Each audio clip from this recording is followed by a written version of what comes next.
Okay, I would say first pray for the civilians on the front line, where people do not have enough food, and they do not have electricity, water, and the heating.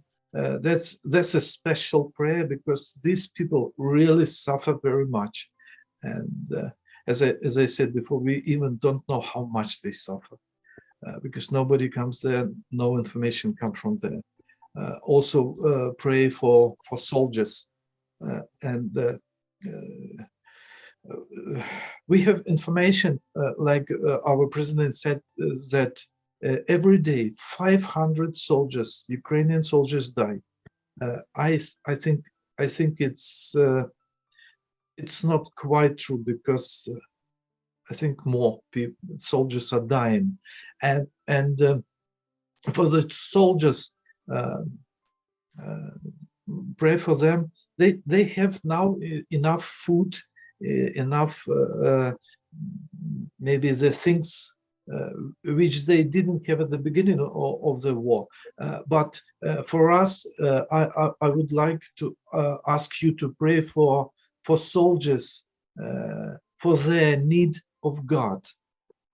When we were coming to the front line, they were happy, and they said, also good that you brought us those power banks, torches, different stuff we brought. But they said, thank you that you brought us that that news about God. Thank you that you brought us that love. They need God, and pray for them. I cannot. I don't know how can it be, but many of them, maybe in their lives they heard the gospel, and they heard the good news which they rejected. But at that places where they face the death, they can really say, God, I need you. And that maybe even at the last moment. Like when we were in Mariinka, still it was not occupied by Russians, and we were praying, and 7 soldiers accepted Jesus in their hearts. Maybe I told you about this before. And 7 people, they said, okay, we'd like to accept Jesus in our heart, and they prayed with me. And the next day I came to Korochova, and I got a news that 3 of them got dead. 3 of those 7 soldiers who received Jesus Christ, and bad news that they were dead, but good news that they accepted Jesus Christ. That is the most important. In our all this political information, we forget about the main things. The main things also, even for our soldiers, is God.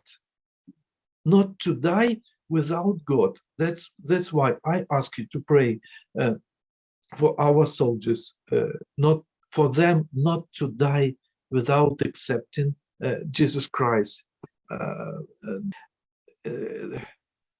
I would mention again what I told you before about that situation with the hatred, because it's I think it's the biggest enemy now, not even the Russia, but it's the biggest enemy which we can cover the whole of Ukraine and all our hearts. It's a hatred to Russians, not to the evil which they brought, but to Russians.